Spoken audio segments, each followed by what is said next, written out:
हरे कृष्णा। तो हम रामायण वाल्मीकि कृत रामायण से भगवान रामचंद्र किस प्रकार भगवान थे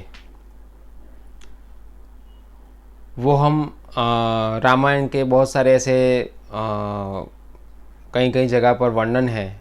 भगवान रामचंद्र किस प्रकार पूर्ण पुरुषोत्तम भगवान थे, सामान्य मनुष्य या सामान्य राजा नहीं थे। तो हम देखने का प्रयास करेंगे। ये बालकांड है और बालकांड के अंदर जब विश्वामित्र भगवान को लेने के लिए आते हैं दशरथ राजा के पास, तब हम समझ सकते हैं कि वहाँ भी एक वर्णन है कि किस प्रकार भगवान रामचंद्र भगवान है, क्योंकि विश्वामित्र राम और लक्ष्मण को लेने के लिए आते हैं कि जो उनको यज्ञ करने के लिए जो असुर परेशान करते थे, राक्षस लोग, उनका विनाश के लिए। और एक जगह वर्णन है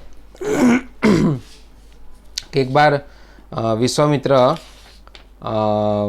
भगवान रामचंद्र को लेकर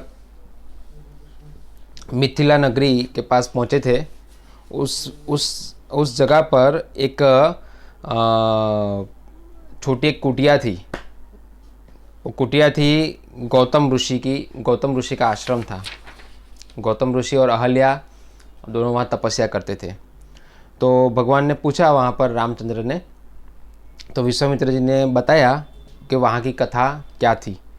तो उन्होंने बताया कि यहाँ पर गौतम ऋषि और अहल्या दोनों तपस्या कर रहे थे और एक बार गौतम ऋषि आश्रम से बाहर गए थे और उनके बाहर जाने के बाद तुरंत ही इंद्र ने तुरंत ही वो आश्रम में गौतम ऋषि का वेश बदलकर अहल्या, जो गौतम ऋषि की जो पत्नी थी अहल्या, उसके साथ शारीरिक संबंध जोड़ने के लिए आए थे इंद्रदेव। और जब वो आए वहाँ पर तो उन्होंने वेश बदला हुआ था गौतम ऋषि का, मगर अहल्या को पता चल गया कि ये गौतम ऋषि नहीं है, ये इंद्र है। मगर वो अहल्या भी कामुक थी और वो चाहती थी कि इस प्रकार इंद्र उसके साथ व्यवहार करे, इसलिए उसने कुछ किया नहीं, कुछ रोका नहीं और पूरा उन्होंने अच्छे से अपनी इंद्रियों को संतुष्ट किया, इंद्रिय तृप्ति की। और जब अहल्या डर गई कि गौतम ऋषि आएंगे तो बहुत क्रोधित होंगे ऐसा, तो अहल्या ने कहा इंद्र को कि आप उस गुस्से से, गौतम मुनि के गुस्से से मेरी रक्षा कीजिए।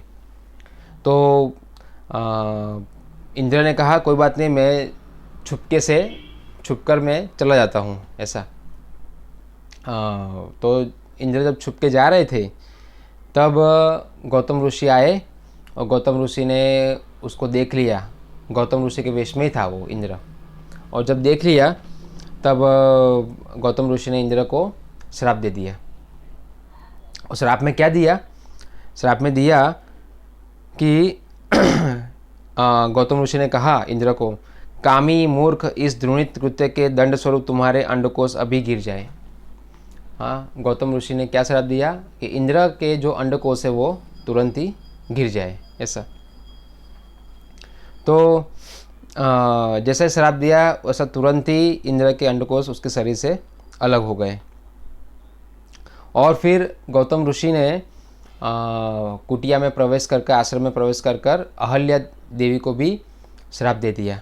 अहल्या देवी को क्या श्राप दिया कि वो पत्थर का एक स्तंभ बन गई, पत्थर बना दिया ऐसा। और उसके बाद गौतम ऋषि ने कहा कि तुम इस श्राप से मुक्त कैसे होंगी? तो उन्होंने कहा भविष्य में केवल भगवान राम के आने पर ही तुम सभी कामों की इच्छाओं तथा अपने पाप से मुक्त होकर मुझसे अपने पति के रूप में मिल सकोगी। गौतम ऋषि ने ये कहा कि भविष्य में भगवान रामचंद्र आएंगे और उनकी कृपा से तुम्हारी जो कामुकता, काम वासना है वो ख़त्म हो जाएगी और बाद में तुम मुझे पति के रूप में स्वीकार कर पाओगी। तो ऐसा कहकर गौतम ऋषि थे वो हिमालय के पास पलायन कर लिए। और फिर इंद्र ने वापिस अपनी जो पुंसत्व है वापिस लेने के लिए सभी देवताओं को आदेश दिया, और देवतागण पितृलोक से एक मेंढ के जो अंडकोश होते हैं वो ले आए और इंद्र के अंदर स्थापित किए। तो ये कथा विश्वामित्र ने भगवान रामचंद्र को सुनाई, और इसके बाद विश्वामित्र ने भगवान रामचंद्र को कहा कि आप कृपा करके इस आश्रम में प्रवेश कीजिए। और जैसे ही भगवान रामचंद्र प्रवेश किया, तुरंत ही अहल्या देवी जो थी वो अपने मूल रूप में बहुत ही सुंदर रूप में आ गई, और उसके अंदर जो भी कामवास और जो भी विचार था वो सभी लुप्त हो गया। और भगवान रामचंद्र और लक्ष्मण जी ने दोनों ने अहल्या देवी के पैर छुए, और अहल्या देवी ने भी रामचंद्र, लक्ष्मण और विश्वामित्र का स्वागत किया। और उसी समय गौतम ऋषि वापस आए आश्रम में, और आश्रम में आकर अहल्या देवी को वापस स्वीकार किया, और भगवान रामचंद्र और उनकी सेवा भी की। ऐसा तो यहाँ पर ये वर्णन आता है किस प्रकार रामचंद्र भगवान है। कैसे कि भगवान के अंदर ही दिव्य गुण रहते हैं। भगवान परम कामुक व्यक्ति है संसार के, समझे ना। मगर जो काम वासनाएं संसार के लोगों के अंदर होती है वो भौतिक काम वासनाएं होती है ना। भगवान तो स्वराट है, भगवान तो सभी वस्तु के स्वामी है, तो वो सभी चीज़ों के भोक्ता है। और हम देख सकते हैं कि गौतम ऋषि ने भगवान रामचंद्र को जब भविष्य में आएंगे तब तुम्हारी काम वासना मुक्त होगी, तो उसका मतलब भगवान के अंदर ऐसी भौतिक कोई काम वासना नहीं है, समझे। बल्कि भगवान के दर्शन मात्र से अहल्या देवी एक कामुक स्त्री एक शुद्ध हो गई, सोच सकते हैं। तो इसीलिए समझ में आता है हमें कि भगवान के अंदर कोई ऐसे दुर्गुण नहीं है। भगवान तो अपने प्रयोजन पूर्ण करने के लिए संसार में आते हैं और लीलाएं करते हैं, और ये लीलाएं मूर्ख लोगों को समझ में आती नहीं है, इसलिए वो लोग क्या करते हैं, निंदा करते हैं। मगर जो बुद्धिमान लोग हैं इस प्रकार वाल्मीकि रामायण पढ़कर समझकर भगवान रामचंद्र की पूजा करते हैं। तो हमें किस प्रकार अपने हृदय के अंदर भगवान रामचंद्र को स्थापित करना है, तो उसी लिए हमें वाल्मीकि रामायण को अच्छे से पढ़ना पड़ेगा, समझना पड़ेगा।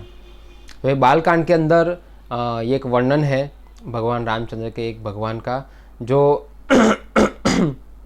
बहुत ही विशेष है, क्योंकि गौतम मुनि ने भविष्यवाणी की थी कि भगवान रामचंद्र आएंगे। तो देख सकते हैं कि भगवान रामचंद्र आए तो वो कोई लोग ऐसा कहते हैं कि रामचंद्र ने ऐसा किया वैसा किया, गलती निकालते हैं। मगर भगवान को तो यानी राम आने वाले वो तो पहले से ही गौतम ऋषि को पता था, और उन्होंने आके फिर कहा कि भाई रामचंद्र आएंगे और तुम्हारा ये काम वासना से मुक्त होगी अहल्या को। तो उसका मतलब हम समझ सकते हैं कि भगवान आने वाले ही थे, और भगवान यहाँ पर आके अपने ये सब कार्य करने वाले ही थे। फिक्स था सब कुछ कि भगवान रामचंद्र आएंगे और अपनी लीलाएं करेंगे, समझे। तो इसे तो उनको भगवान कहते हैं, जो सभी भाग्य के स्वामी हैं वो, तो इसलिए उनका नाम है भगवान रामचंद्र, भगवान कृष्ण भगवान, ऐसा। तो सभी को भगवान नहीं कह सकते, और जब शब्द आता है तो उसका मतलब कि भगवान के अंदर कोई दोष होता नहीं है। दोष तो हम सब जीवों के अंदर है, जो हम भगवान को नहीं समझ पाते। तो इसलिए वाल्मीकि जी ने बहुत अच्छी तरीके से वाल्मीकि रामायण को अच्छे से वर्णन किया है, जिससे हम समझ सकते हैं भगवान रामचंद्र के चरित्र को और उनकी सेवा कर सकते हैं।